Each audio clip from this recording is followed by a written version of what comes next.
yes, the rolling thunder over the hills means only one thing. Eitan is here. Now, with the rollout of the COVID-19 vaccine gaining momentum, thankfully, here in South Africa, and with the reported looming announcement of being moved to lockdown alert level 2, the discussion around vaccinations is obviously more prevalent and pertinent now than ever before, and there are still some frequently asked legal questions around what it means to get vaccinated and what it means should you choose not to. So we're calling upon the legal guidance of our friend and expert in law, Director at Legalese.co.za, Eitan Stern, to answer this question. I want to know whether getting vaccinated can affect other areas of my life. So now what? So now what, buddy? I'm happy we're finally talking about this. Because it's an interesting one. Yeah. I'm by no means an anti-vaxxer, but I used to choose not to get the flu vaccine. Okay. But I've chosen to get this vaccine because we need to move forward. Yes. Okay, but we are in no way telling you what you should feel about this topic. We are purely looking at the legalities. Yeah, we're not giving medical advice, we're giving legal guidance. Yeah. Speaking about these legal laws, when it comes to your employer opposed to and the employee and unlegal legal laws, can an employer force you to take the vaccination if it says that it's going to affect, you know, the other areas of your work? Okay, so in June of this year, the Department of Labour issued this directive according to the Occupational Health and Safety Act, which are the rules which keep us safe in the workplace. And they said that if employers want to mandate that their employees have to get vaccinated, they are allowed to. At this point, employers are not forced to force their employees to get vaccinated, but if they want to force their employees, then they can. And the way that would work is they would have to put together a policy that they would have to look at everyone in the workplace, look at age, look at personal circumstances, look at the type of jobs that they do, see whether people could do the jobs in other ways, and they can put a vaccination policy in for their workplace. And if they decide, cool, everyone who works here has to be vaccinated, then employers are allowed to do that. If employees object and don't want to get vaccinated, they can raise a complaint, and then the employer has to do certain things, offer medical counsel, you know, make sure that they understand the vaccine, that they can get to the vaccination sites, etc. And if at that point, after the objection, the employer still decides this employee needs to be vaccinated to work here, and the employee refuses, then that employee can potentially be fired for that. Wow. And that is because the employer has a duty to keep their staff and clients safe. And if you are unvaccinated, you are under a lot more risk from COVID and passing COVID. So that's the employer's obligation. Wow.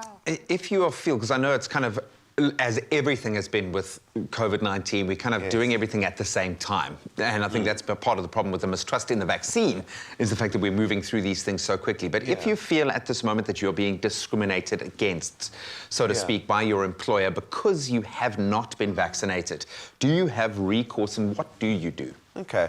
So, I mean, just to comment on the speed thing, this thing has happened quickly out of necessity. Yeah. But the speed of it has been because of how much money and research and people have been looking at it, not because they've cut safety corners. And that's from my... We've got the collective intellectual might of the world focused on this now. Yes. So, is it discrimination if you discriminate against someone for not having the vaccine? So it's important to remember, in the law, there's a difference between differentiation and discrimination. Okay. It is only...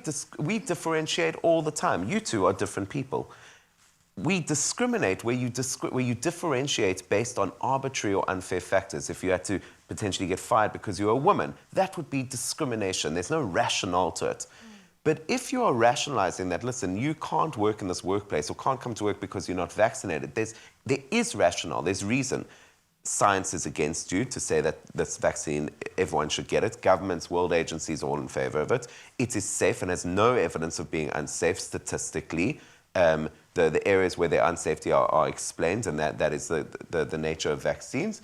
And the risk that you pose to other people in not being vaccinated is very high. So if you potentially, it hasn't been decided in law, but this is from my understanding of the law around it. If you differentiate against someone for not getting the vaccine, there doesn't seem to be a problem with that because there is rationale to it. There's ample So it's the same way that motivation, if Graham, if you had to arrive at work drunk, they might say, well, listen, you're not allowed to come onto set drunk. Or if you had to arrive with chicken pox, they could say you're not allowed to come onto set. It poses a danger to people around you. So it's not discrimination. There is rationale in differentiating between people. I told you, I'm never going to do it again, bro. I told you, man. Just once. You just do it once, and suddenly you get this label, man. You get this label. Really, really interesting conversation. The bottom line is here, this is what the world needs us to do right now. And I know it can be frustrating to be told what to do. Many of us just push back naturally because of that. But this is not a time to kind of buy into a conspiracy theory to fight the good fight. What we need is a collective push in one direction. We're going to continue a very, very interesting discussion around the laws pertaining to getting vaccinated or choosing not to. Stick around. It's my feel-good breakfast show.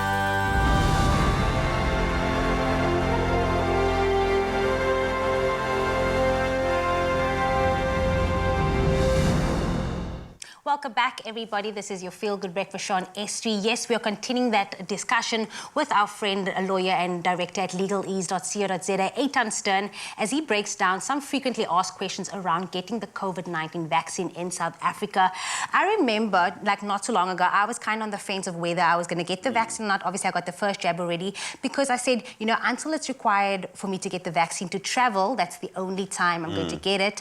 Where are we standing with that right now? Do you need to get vaccinated in order to travel the country? Sure. So just two things on that. So to answer the question, it depends on where you travel. So certain countries are going to have different travel restrictions. So there's currently, I think, 79 different countries that won't let that have South Africa as travel restrictions to. And for example, a country like the UK, that South Africa's on the red list, you can only go in after doing 10 days of quarantine at one of their quarantine hotels. So it really just depends on the different places in the world, their regulations, and the way that they deal with different countries. So it's less of South Africa, you can leave the borders, but you might not be allowed in. But just a thing to remember, the idea of saying, cool, we're only, and I know you've passed this, but saying, listen, I'm only going to get vaccinated when I can travel. You know, you must remember with COVID, the danger is not just to us. We get vaccinated for the people around us so that you don't pass it to someone else who might die from it. And we've seen the statistics, the hospital statistics that were confirmed yesterday from Curtis Skier, showing, and it was quite a big thing, and everyone was like immediately, conspiracy theory, but it's been proven.